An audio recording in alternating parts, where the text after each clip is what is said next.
Yeah, so this video today, I want to speak about my childhood, things that I believe had an impact on the mental health.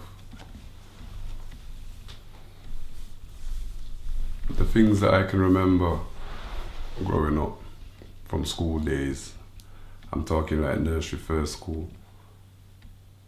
I suffered with a lot of loss as a child. Friends that I built strong bonds with as a child,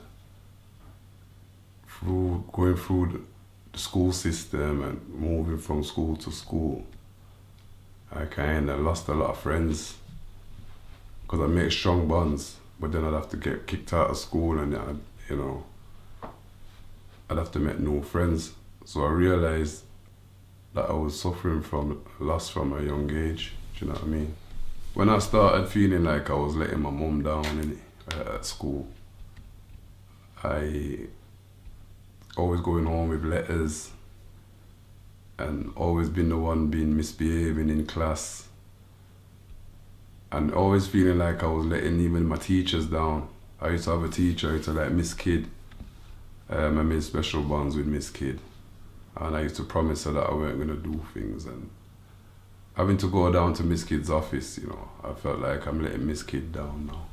So feeling like I let down at that age is, as you get older, these things are what probably turned into the trauma. There was a time I can remember I got kicked out of school, I got sent home, been excluded, and my mum, with my dad not being around all the time, my mum was fed up, with me coming home with these letters. So happens that my dad was there at this time, so she said my dad could deal with it. My dad said he's gonna take me for a drive. We jumped in the car. While we went for a drive, my dad asked me a question. It's always stayed with me as well. And my dad said, "Son, do you love when you see me come around? You like when I'm around, don't you?" I said, "Come on, Dad. You're my dad, of course I do. I love when you're around." My dad looked at me and said, "Son, if you don't start behaving yourself, I'm gonna stop coming around you." So even those things there, hearing those words from my dad, and then continuing misbehaving and not seeing my dad, sometimes as a child I blame myself and think, well, my dad said if I don't behave, he's gonna stop coming around, and then now I can't see this man. It's like, is it me to blame? You get what I'm saying? So going through my life blaming myself for a lot of things. See my mom struggle, upset, I blame myself. I see my mom cry for certain things because she might be frustrated because we're giving trouble. She got 4 kids. Like most Jamaican parents, many of us have felt the hand or whatever. To see my mom in tears for having to use those methods, blame myself again, like I said. So living with a lot of blame and not understanding that it has a big effect on you. People need to be aware of these things. Parents need to be aware, because a lot of the Jamaican parents don't understand that themselves are living with trauma, but the more we can address these things together, the more people can start to heal from these things. And that's the aim of the videos.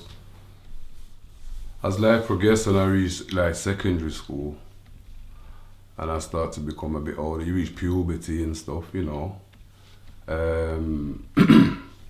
I start worrying about money.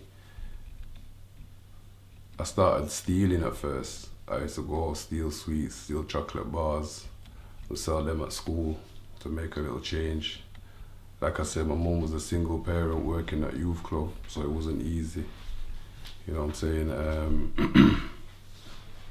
So worrying about money and seeing my friends with was like their parents might have been in a better off situation than mine was. Or they might have had both parents at home, so they're wearing nice trainers and those things. I wanted these things too, but my mum, I'm putting too much pressure on my mum to get these things. Do you get what I'm saying? And there's not only me putting pressure, I've got my big brother putting pressure on my mum for stuff. So I knew eventually I'm gonna have to try and, you know, get my own money. So this is when I took up selling cannabis. And I got caught selling cannabis at school. Another letter, expelled from school, you know. They brought me into, I went into some photography in college. At 14, I think I was. The same thing happened at college. Trying to make money, selling a bit of weed at college, got caught, got kicked out of college.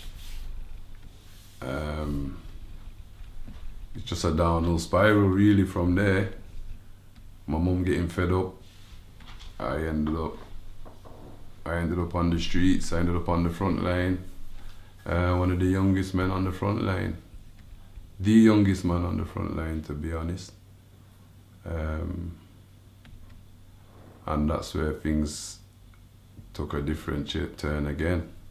I started witnessing and seeing things that no 16-year-old, by that time I was about 16, should be seeing, should be witnessing, should be involved in.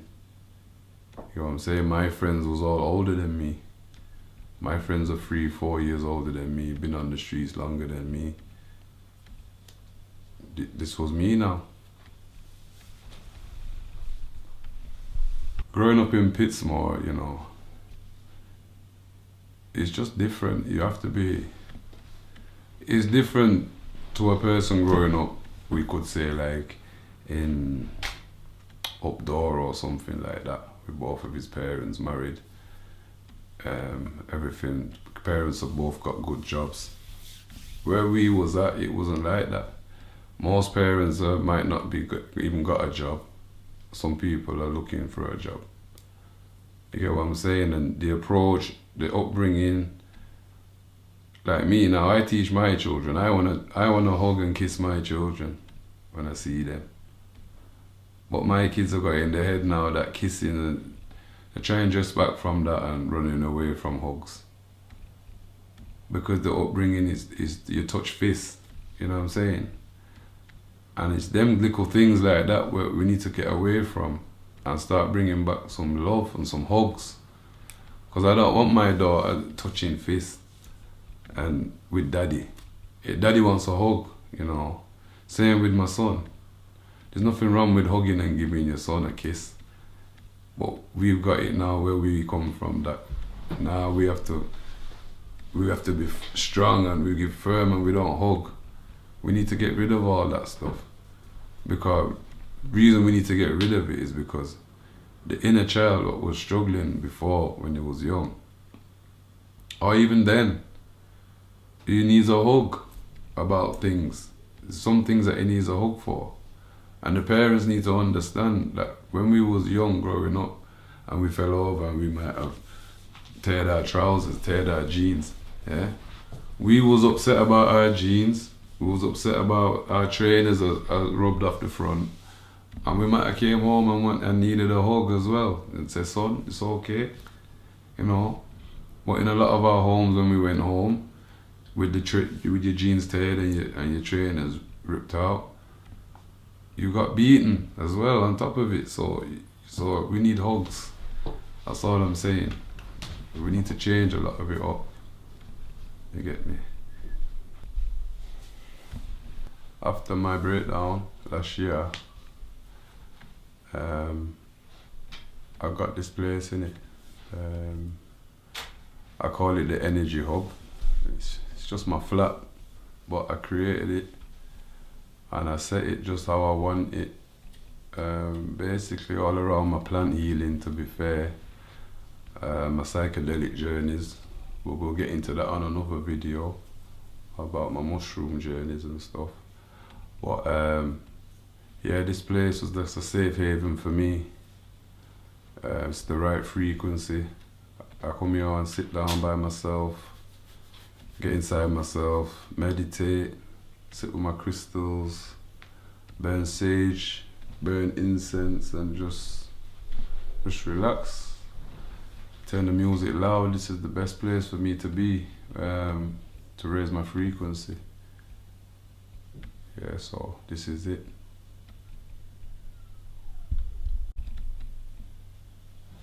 And this is for any brothers and sisters out there who are struggling in silence. Yeah, don't do it. Reach out to somebody, speak out. There's plenty of diamonds out there, I know there is, yeah, that need to dig themselves out of the dirt. Do it now. Don't be scared. Don't be nervous. Just reach out to somebody. Yeah? You can do it, man.